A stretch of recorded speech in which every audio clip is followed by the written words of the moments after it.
Messie promis, Hazrat Mirza Ghulam Ahmad, ne représenterait absolument pas le saint prophète, ou qu'il a eu des paroles ou des faits et gestes qui n'auraient pas été en faveur du saint prophète Mohammed sallallahu alayhi wa sallam. En fait, ce qui serait intéressant peut-être, ce serait de nous dire comment le Messie promis a aimé le saint prophète et comment il a défendu son honneur. Parce que ça permettrait effectivement d'éloigner plusieurs mauvaises conceptions qu'on a autour du fondateur de la communauté islamique Ahmadiyya. Je laisse la parole librement aux deux intervenants. Il y a tellement de choses, hein. Il a écrit des choses qui ont vraiment ému, par exemple en arabe, des Arabes jusqu'aux larmes, hein, et de dire que comment est-ce qu'il a pu aimer le prophète sallallahu alayhi wa sallam à ce point. Mais là, il faudrait voir ses écrits en arabe, donc bon, ce n'est pas le moment de le faire ici. Mais il a écrit aussi en persan la même chose. Par exemple, dans un de ses couplets en persan, il a dit que je suis enivré de l'amour, après l'amour d'Allah, je suis enivré de l'amour du prophète sallallahu alayhi wa sallam. Si ça c'est la mécréance, eh bien par Allah, je suis le plus grand des mécréants. Parce que je suis complètement enivré de cet amour-là. Et ensuite, il a dit que je ne suis même pas, je ne vaux même pas autant que la poussière sur les pieds des enfants du prophète sallallahu alayhi wa sallam, de la famille du prophète sallallahu alayhi wa sallam. Et il a aussi dit que tout ce que nous avons reçu vient de ce prophète. Et il a tellement écrit à son sujet que les gens ils pouvaient voir que cet homme il est complètement, il est perdu dans son amour pour ce prophète. Une fois, l'un de ses compagnons l'a vu en train de faire le va-et-vient dans une chambre, les larmes coulant chaudement de ses yeux. Et il lui a demandé, mais qu'est-ce qui vous arrive? Et il a dit, j'étais en train de lire les couplets du poète Hassan ibn Thabit, qui était un poète à l'époque du prophète sallallahu alayhi wa sallam, des couplets qu'il avait composés à l'occasion du décès du prophète sallallahu alayhi wa sallam.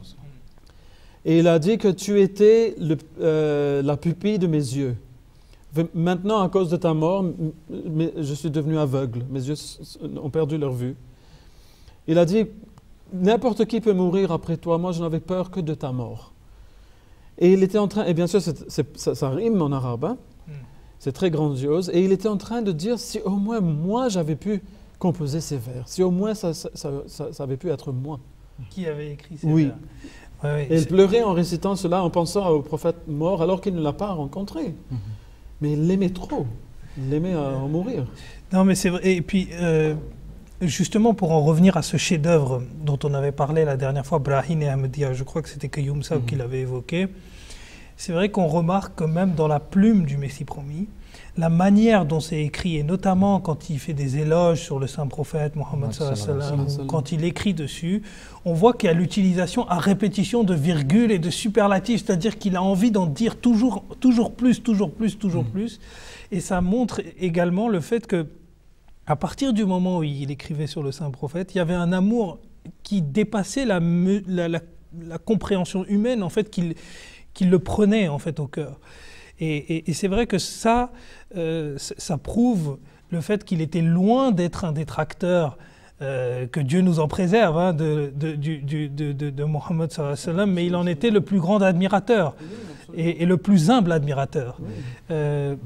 Par exemple, quand il s'est proclamé réformateur, il a dit que j'avais vu dans un rêve que des gens cherchaient ici et là un réformateur. Et quelqu'un est venu et m'a pointé du doigt. Il a dit Hadha rajulun yuhibbu Rasulullah, que voilà la personne qui aime le saint prophète Mohammed sallallahu alayhi wa sallam. Et le Messie promis alayhi salam, il a déclaré que cette parole qu'il a prononcée, que Hadha rajulun yuhibbu Rasulullah, cette personne c'est cette personne qui aime le saint prophète sallallahu alayhi wa sallam. Cela voulait dire que la condition la plus importante pour se revendiquer réformateur, pour se prétendre à cet office, c'était cet amour pour le saint prophète Mohammed sallallahu alayhi wa sallam. Jazakumullah pour vos réponses qui sont très constructives. J'en profite pour rappeler à nos téléspectateurs qui peuvent nous écrire à l'adresse